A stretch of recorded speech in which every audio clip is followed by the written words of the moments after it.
സ്റ്റിംഗ്രയുടെ service എങ്ങനെയൊക്കെയാണ്? Stingray use ചെയ്താൽ നമുക്ക് എത്ര കാലം നമുക്ക് ഇതിന് ലൈഫ് കിട്ടും? സ്റ്റിംഗ്രയുടെ മൈലേജ് നമുക്ക് എങ്ങനെ മെയിൻറ്റെയിൻ ചെയ്യാൻ പറ്റും? ഇതൊക്കെ അറിയാൻ വേണ്ടിയിട്ട് നമ്മളിപ്പം ഇൻഡസ് മോട്ടോഴ്സിൻ്റെ corporate sales manager mister Bharadwaj നമ്മോടൊപ്പം ചേരുന്നുണ്ട്. Hi Bharadwaj, welcome to show. Thank you. Hi. ഈ സ്റ്റിംഗ്രേ എന്ന് പറയുന്ന ഒരു കൺസെപ്റ്റ് എങ്ങനെയാണ് ഇത് ഉണ്ടായിട്ടുള്ളത്? വാഗണാർ എന്ന് പറഞ്ഞാൽ നമ്മളൊരു പ്രൂവൺ മോഡലായിട്ടുള്ള വാഗണാറിന് കുറച്ചും കൂടെ അഡ്വാൻസ്ഡ് ആയിട്ട് അപ്ഗ്രേഡഡ് വേർഷൻ ആയിട്ടാണ് സ്റ്റിംഗ്രേ ലോഞ്ച് ചെയ്തിട്ടുള്ളത്. ബേസിക്കലി യൂത്ത് ഓറിയൻറ്റഡ് ആയിട്ടുള്ള കസ്റ്റമേഴ്സിനെയാണ് ടാർഗറ്റ് ചെയ്യുന്നത്.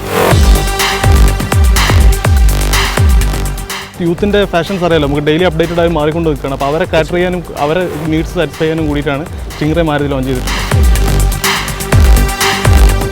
ഇതിന് എങ്ങനെയൊക്കെയാണ് ഇതിൻ്റെ പുതിയ ഫീച്ചേഴ്സ്? ഇപ്പം ഒരുപാട് ചേഞ്ചസ് നമുക്ക് കാണാൻ പറ്റുന്നുണ്ട്. ഒരുപാട് ചേഞ്ചസ് വാഗണാറിൽ നിന്നും വ്യത്യാസം. എനിക്ക് തോന്നുന്നു കുറച്ചും കൂടി ലെങ്ത് കൂട്ടി കുറച്ചും കൂടി ഒരു സ്റ്റൈലിഷ് ആക്കിയിട്ട് മാക്സിമം വരുത്താൻ. വണ്ടി പെട്ടെന്ന് നമ്മൾ ഫ്രണ്ടിൽ നിന്ന് നോക്കുന്ന സമയത്ത് നമുക്ക് നല്ല ബോൾഡ് ആൻഡ് മസ്കുലർ ആയിട്ടാണ് നമുക്ക് ഫീൽ ചെയ്യും വണ്ടി കാണുന്ന സമയത്ത് തന്നെ. അത് ബേസിക്കലി യൂത്ത് ഓറിയൻറ്റഡ് ആയിട്ട് ഇറക്കിയതുകൊണ്ട് തന്നെ നമ്മളിപ്പം വലിയ ഹൈ എൻഡ് SUVസിലൊക്കെ വരുന്ന പോലെ തന്നെയുള്ള SUV ഫീലിംഗ് ആണ് വണ്ടി കാണുമ്പോൾ തന്നെ കിട്ടുന്നത്. മെയിനായിട്ട് കാണുന്ന ഫ്രണ്ടിൽ തന്നെ പ്രൊജക്ടർ ഹെഡ് ലാംപ്സ് ആണ്, ക്ലിയർ ലാംപ്സ് ആയിട്ടുള്ള പ്രൊജക്ടർ ഹെഡ് ലാംപ്സ് ആണ്. പിന്നെ വലിയൊരു എയർ ഡാമ്പ് ഉണ്ട് ഫ്രണ്ടിൽ. SUV വെഹിക്കിൾസിന് വരുന്ന പോലത്തെ ഫീച്ചറാണ് സാധാരണ കാണുന്നത്, ഫ്രണ്ടിൽ തന്നെ നമുക്ക് കാണാൻ സാധിക്കുന്നത്. അത് വണ്ടിയുടെ സ്റ്റാൻഡ്സും ഓവറോൾ ലുക്കും പിന്നെ വളരെ സ്ലീക്കും സ്റ്റൈലിഷുമാണ് ബോണറ്റും മറ്റു കാര്യങ്ങളൊക്കെ.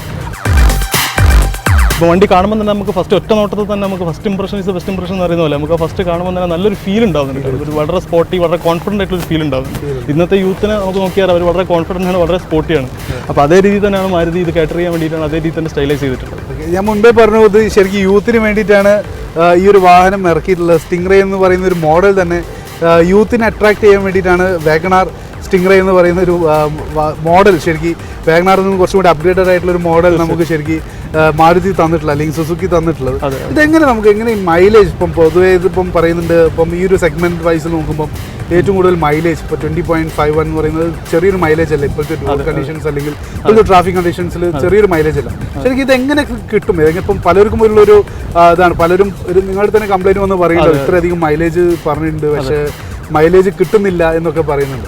ശരിക്കും എങ്ങനെ അത് മെയിൻറ്റെയിൻ ചെയ്യാൻ പറ്റും? ഇപ്പോൾ ഞാൻ കുറച്ച് വൈഡായിട്ട് ചോദിച്ചുകൊണ്ടാണ് ഞാൻ പറഞ്ഞത്. ഈ മൈലേജ് ആസ്പെക്ട് എന്ന് പറഞ്ഞാൽ ബേസിക്കലി നമ്മളെ എങ്ങനെ ക്യാരി ചെയ്യുന്നുള്ള പോലെ തന്നെയാണ് നമ്മളെ വണ്ടി നമ്മളെങ്ങനെ ക്യാരി ചെയ്യുന്നു എന്നുള്ള സ്ഥിതി. നമ്മൾ കുറേ ടിപ്സ് പാലിച്ചാലേ നമ്മൾ ഏതൊരു വണ്ടിയും പറയുന്ന മൈലേജ് കിട്ടുള്ളൂ. മൈലേജ് ഇപ്പോൾ പറയുന്നത് ഓൾ ഇന്ത്യ ഗവൺമെൻറ് അംഗീകരിച്ച ഒരു ARAI എന്നാണ്, automobile research association of India എന്നൊരു ബോഡിയാണ് മൈലേജ് എല്ലാ വണ്ടി ഇന്ത്യയിൽ ഇറങ്ങുന്ന സകല വണ്ടീൻ്റെയും മൈലേജ് അവരാണ് ടെസ്റ്റ് ചെയ്ത് പറയുന്നത്, മാനുഫാക്ചറേഴ്സ് പറയുന്നില്ല. അപ്പോൾ അതൊരു ഒതൻറ്റിക് ആണ്. അപ്പോൾ അവർ പറയുന്ന മൈലേജാണ് എല്ലാവരും എടുക്കുന്നത്. അപ്പം അവർ പറയുന്ന ടെസ്റ്റ് കണ്ടീഷൻസിലാണ് മൈലേജ് പറയുന്നതെങ്കിലും മാരുതിയുടെ എല്ലാ വെഹിക്കിൾസ് യൂസ് ചെയ്യുന്ന ആൾക്കാർക്ക് ഓൺ ദ റോഡ് കിട്ടുന്ന മൈലേജാണ് നമ്മളിപ്പോൾ പറയുന്നത്. എല്ലാവർക്കും 18+ മൈലേജ് നമുക്ക് ജനറലി നമ്മളെ സിറ്റി ട്രാഫിക് കണ്ടീഷൻസ് തന്നെ 18+ മൈലേജ് കിട്ടുന്നുണ്ട്. സ്റ്റിംഗ്രേക്കും ഇപ്പോൾ കിട്ടുന്നുണ്ട്. നമ്മളിപ്പോൾ കൊടുത്ത കസ്റ്റമേഴ്സിൻ്റെ ഒപ്പീനിയനും ഫീഡ്ബാക്കും അനുസരിച്ച് നമ്മളിപ്പോൾ മനസ്സിലാക്കാൻ കഴിയുന്നത് 19-20 ഒക്കെ കിട്ടുന്ന ആൾക്കാരുണ്ട് സിറ്റിയിൽ. എന്നാൽ നമ്മൾ ഓൺ ആൻ ആവറേജ് എടുക്കുകയാണെങ്കിൽ നമുക്കിപ്പോൾ പറയാൻ പറ്റുന്നത് ഒരു 18+ എന്തായാലും ഗ്യാരണ്ടീഡ് ആയിട്ട് വിത്ത് AC സിറ്റിയിൽ കിട്ടും. ARAI സർട്ടിഫൈഡ് മൈലേജാണ് 20.51. ഇപ്പോൾ ഞാൻ മുൻപ് പറയുകയുണ്ടായി നമ്മളിപ്പം ഈ ഒരു വെഹിക്കിൾ സെഗ്മെൻറ്റ് അല്ലെങ്കിൽ ഈ ഒരു പ്രൈസിങ്ങിൽ ഇത്രയും നല്ലൊരു വാഹനം എന്നുള്ളത് ശരിക്കും നോക്കുകയാണെങ്കിൽ ഇപ്പം ഭരദ്വാജ് പറഞ്ഞു നോക്കുകയാണെങ്കിൽ നമുക്ക് ശരിക്കും ഈ ഒരു സെഗ്മെൻറ്റ് വൈസ് നോക്കുമ്പം ഇത്രയും ചെറിയൊരു എമൗണ്ടിൽ നല്ലൊരു വാഹനം, നല്ല മൈലേജ് കിട്ടുന്ന ഒരു വാഹനം ഇപ്പോഴത്തെ ഒരു കണ്ടീഷൻസ് ഇപ്പോൾ എല്ലാവരും എക്കണോമിക്കലി എല്ലാവരുടെ കാര്യം നോക്കുന്ന സമയത്ത് ശരിക്കും അത് ഒരു നല്ലൊരു പോസിറ്റീവായിട്ടുള്ളൊരു കാര്യമാണ് ശരിക്കും ഇത്രയും മൈലേജ് കിട്ടുക എന്ന് പറയുന്നത്. തീർച്ചയായും. കൂടാതെ ഇതിനെങ്ങനെ നമുക്ക് എത്ര ലൈഫ് നമുക്ക് എത്ര കിട്ടും? ശരിക്കും മാരുതിയുടെ വെഹിക്കിൾസ് എല്ലാം ലൈഫ് ലോങ് റിലയബിൾ ആയിട്ടുള്ള വെഹിക്കിൾസ് ആണ്. പക്ഷേ ഇതിൻ്റെ ഇപ്പം പ്രത്യേകത എന്താ വെച്ച് കഴിഞ്ഞാൽ നമുക്കിതിൽ ഹൈ വിസ്കോസിറ്റി ഉള്ള ഹൈ ഗ്രേഡ് ഓയിലാണ് യൂസ് ചെയ്യുന്നത്. അപ്പോൾ സർവീസ് ഇൻ്റർവെൽസ് കുറവാണ്. സാധാരണ ഇപ്പോൾ ഓയിൽ ചേഞ്ച് പണ്ടത്തെ വണ്ടികൾക്കൊക്കെ നമ്മളിപ്പോൾ 1000 കിലോമീറ്റേഴ്സ് അല്ലെങ്കിൽ 1 മന്ത് അങ്ങനെയാണ് സ്റ്റാർട്ട് ചെയ്യുക. ഇത് ഹൈ ഗ്രേഡ് ബർഡാർ ഓയിൽ യൂസ് ചെയ്യുന്നതുകൊണ്ട് തന്നെ ഇതിന് സർവീസ് ഇൻ്റർവെൽസ് 10,000 വരുന്നത്. ഫസ്റ്റ് ഓയിൽ ചേഞ്ച് വരുന്നത് 10,000 കിലോമീറ്റേഴ്സാണ്. അപ്പോൾ 10,000 കിലോമീറ്റേഴ്സ് ആണ് ആവറേജ്. നമ്മൾ എന്തായാലും എങ്ങനെ പോയാലും ഒരു വർഷം എടുക്കും, സാധാരണ 6 to 1 year എടുക്കും സാധാരണ ഒരു കസ്റ്റമർ കമ്മ്യൂട്ട് ചെയ്യുന്ന കസ്റ്റമർ കവർ ചെയ്യാൻ വേണ്ടിയിട്ട്. അപ്പോൾ അതുകൊണ്ട് തന്നെ 10,000 വരുന്നതുകൊണ്ട് സർവീസ് എല്ലാം വളരെ കോസ്റ്റ് എഫക്റ്റീവാണ്. മാരുതി വെഹിക്കിൾസ് എല്ലാവർക്കും അറിയാം, യൂസ് ചെയ്യുന്നവർക്ക് അറിയാം. അതിൻ്റെ അതേ ലെഗസി പാരമ്പര്യം നിലനിർത്തി പോകുന്ന ഒരു വണ്ടി തന്നെയാണ് സ്റ്റിംഗ്രേയും. അപ്പീൽ വൈസും ലുക്ക് വൈസും ഒക്കെ വളരെ മുന്നിലാണെങ്കിലും മെയിൻ്റനൻസിൻ്റെ കാര്യത്തിൽ വളരെ ഓൺ ദ ലോ സൈഡാണ് എപ്പോഴും മാരുതി ഉള്ളത്. അതുപോലെ തന്നെ സ്പാർക്ക് പ്ലഗ് ചേഞ്ച് 40,000 ബാക്കിയെല്ലാം 20,000 മാറ്റുന്നത് ഇത് 40,000 മാറ്റിയാൽ മതി. അത് ഈ KCV's എഞ്ചിൻ്റെ ഒരു പ്രത്യേകതയും കൂടിയാണ്. അലൂമിനിയം എഞ്ചിനാണ് വളരെ ലൈറ്റ് ആയിട്ടുള്ള എഞ്ചിനാണ്, വളരെ ഫ്യൂൽ എഫിഷ്യൻ്റ് ആണ്. അതുകൊണ്ടും കൂടിയാണ് ഇത് ഫ്യൂൽ എഫിഷ്യൻ്റ് ആവുന്നത്. പിന്നെ എൻവയോൺമെൻറ്റ് ഫ്രണ്ട്ലി ആയിട്ടുള്ള എഞ്ചിനും കൂടിയാണ് KCV's എഞ്ചിൻ. സ്മോക്കും കാര്യങ്ങളൊന്നും ഇല്ലാതെ തീരെ സ്മോക്ക് ഇല്ലാന്ന് തന്നെ പറയാം. വളരെ എൻവയോൺമെൻറ്റ് ഫ്രണ്ട്ലി ആയിട്ടുള്ള വളരെ നല്ല ലേറ്റസ്റ്റ് സ്റ്റേറ്റ് ഓഫ് ദാറ്റ് എഞ്ചിനും സ്റ്റേറ്റ് ഓഫ് ദാറ്റ് വണ്ടിയുമാണെന്ന് നമുക്ക് ധൈര്യമായിട്ട് പറയാം. ഈ ഒരു സെഗ്മെൻറ്റിൽ വരുന്ന ഈ ഒരു ഹാച്ച് ബാക്കിന് ശരിക്കും ഉള്ളിലൊരു SRS air bag, single SRS air bag കൊടുത്തിട്ടുണ്ട്. അത് ശരിക്കും ഒരു പോസിറ്റീവ് ആയിട്ടുള്ള ഒരു കാര്യം തന്നെയാണ്. വേറെ എന്തൊക്കെയാണ് മാറ്റങ്ങൾ ഉള്ളിൽ വന്നിട്ടുള്ളത്? കാശ് മുടക്കുമ്പോൾ അവർക്ക് എല്ലാം കൂടെ ആസ് എ ടോട്ടൽ പാക്കേജ് ആയിട്ടാണ് ഇപ്പോൾ ആൾക്കാർ ഫോക്കസ് ചെയ്യുന്നത്.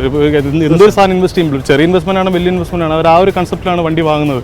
അപ്പോൾ അവർക്ക് എല്ലാവർക്കും കൂടി ഓപ്ഷണൽ പാക്കേജിൽ അങ്ങനെ കൊടുക്കാൻ കാരണം വെച്ചാൽ അവർ ആ സേഫ്റ്റി കോഷനും കൂടെ നമ്മൾ കണ്ടുകൊണ്ടും അതിനെ കാറ്റർ ചെയ്യാനും കൂടെ വേണ്ടിയിട്ടാണ് ആ എയർ ബാഗ് ഫെസിലിറ്റി കൊടുത്തിട്ടുള്ളത്.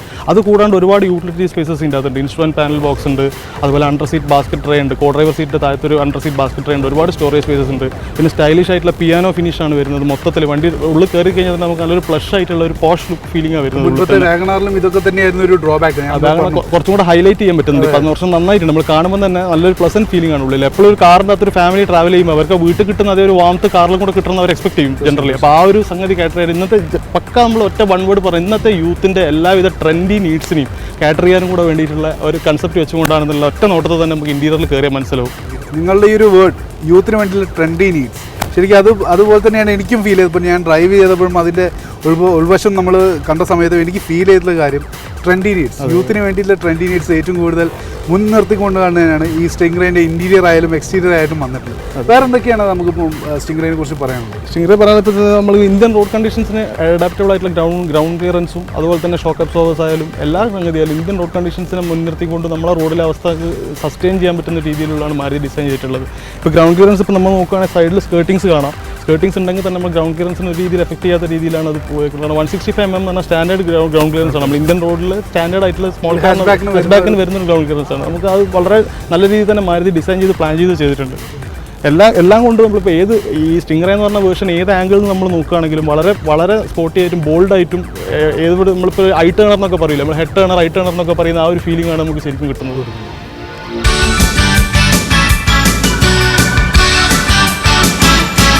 വേഗണാർ സ്റ്റിംഗ്രേയുടെ ടെസ്റ്റ് ഡ്രൈവ് ഇവർക്കും ഇഷ്ടപ്പെട്ടു എന്ന് കരുതുന്നു. കൂടാതെ അതിൻ്റെ മെയിൻ്റനൻസും സർവീസും നിങ്ങൾക്ക് ഏവർക്കും മനസ്സിലായെന്ന് കരുതുന്നു.